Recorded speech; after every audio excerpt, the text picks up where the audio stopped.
আসসালামু আলাইকুম। আশা করি সবাই ভালো আছেন। কোন, কোন কাজ করার জন্য এবার আমি এখান থেকে জোড়ায়, জোড়ায় বাচ্চা পেয়েছি সেটা আপনাদেরকে এই ভিডিওর মাধ্যমে জানাবো। সেই সঙ্গে আমি আমার কবুতরগুলোকে কোন খাবার দেই, তো সেটা আপনাদেরকে এই ভিডিওর মাধ্যমে জানাবো। আর কত বেলা করে খাবার দেই, কতগুলো খাবার লাগে, তো সেটা আপনাদেরকে এই ভিডিওর মাধ্যমে জানাবো। তো এখানে দেখতে পাচ্ছেন এই কবুতরগুলোর জন্য আমি এখানে ধান, গম, সরিষা মূলত এই ৩ টে খাবার দিয়ে থাকি। তবে আজকে একটু ভুট্টা নিয়েছি যেহেতু আমার বাড়িতে ভুট্টা আছে। এর আগে আপনাদেরকে বলেছিলাম। তো যতদিন বাড়িতে এটা আছে ততদিন একটু করে এদেরকে দিব।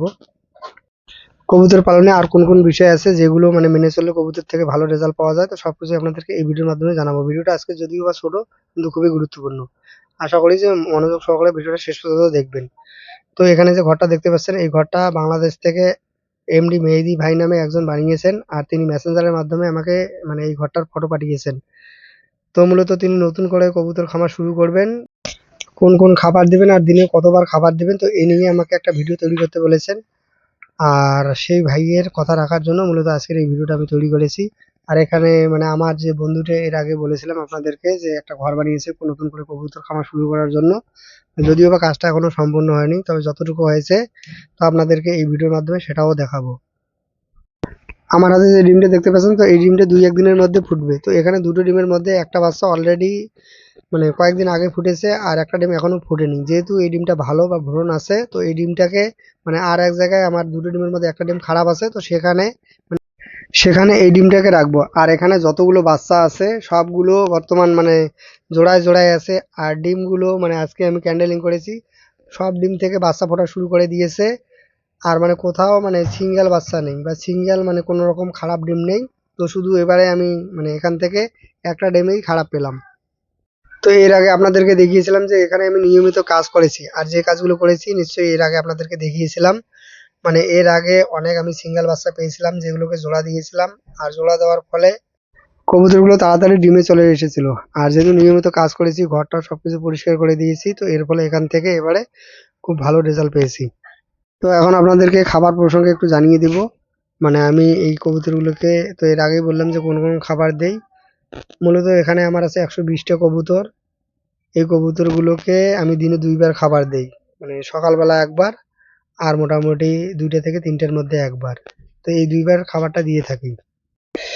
এই ১২০ টা কবুতরের জন্য ডেইলি আমার ধান লাগে ৩ কেজির মতো, আর গম লাগে ২৫০ থেকে ৩০০ গ্রামের মতো, আর সরিষা লাগে ১ থেকে ১৫০ গ্রামের মতো। মাসে কত টাকার খাবার লাগে সেটা একটু পরে আপনাদেরকে জানিয়ে দিচ্ছি। তো এখন যে ঘরটা দেখতে পাচ্ছেন এই ঘরটা মূলত আমার বন্ধু বানিয়েছে কবুতর পালন করার জন্য। তো এখানে ঘরটা দেখে নিশ্চয়ই বুঝতে পারছেন যে কত বড় ঘর বানিয়েছে। তো এর আগে আপনাদেরকে বলেছিলাম যে আমার বন্ধু ঘরটা বানিয়েছে। যদিও বা এর আগে ভিডিওগুলোতে আপনাদেরকে দেখাতে পারিনি। তো আজকে আপনাদেরকে ঘরটা দেখালাম। যদিও বা কাজ এখনো সম্পূর্ণ হয়নি। আপাতত কাজটা বন্ধ রেখেছে। বর্তমানে আপনারা নিশ্চয়ই বুঝতে পারছেন যে এটা ধানের সিজন। যেহেতু ধানের কাজ চলতেছে, তো এজন্য আপাতত এটাকে বন্ধ রেখেছে। তো যখন কাজটা কমপ্লিট হবে, তো পরবর্তীতে আরেকটা ভিডিওর মাধ্যমে আপনাদেরকে পুরো ডিটেইলসটা জানিয়ে দেব। তো এখন এখানকার কয়েকটা জোড়া, জোড়া বাচ্চা দেখাচ্ছি। এবারে সব আমি জোড়ায়, জোড়ায় বাচ্চা পেয়েছি। তো বেশি বাচ্চা দেখাবো না। কয়েকটা বাচ্চা শুধু এখান থেকে আপনাদেরকে দেখাবো। দেখলে নিশ্চয়ই আপনারা বুঝতে পারবেন। এখানকার ডিমগুলো আপনাদেরকে এই ভিডিওর মাধ্যমে দেখালাম না।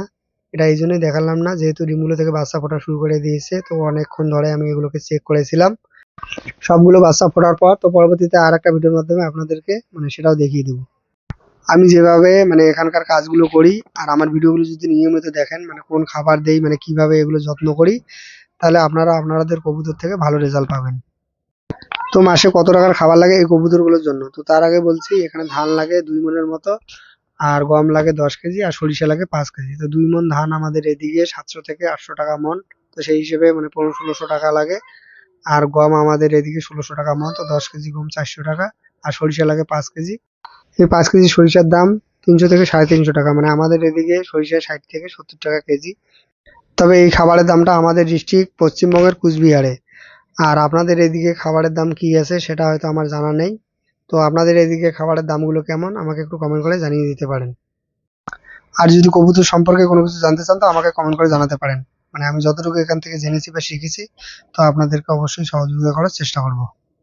ভিডিওটা যদি ভালো লাগে অবশ্যই একটা লাইক দিবেন। আজকে এই পর্যন্ত। ভালো থাকুন, সুস্থ থাকুন। আসসালামু আলাইকুম।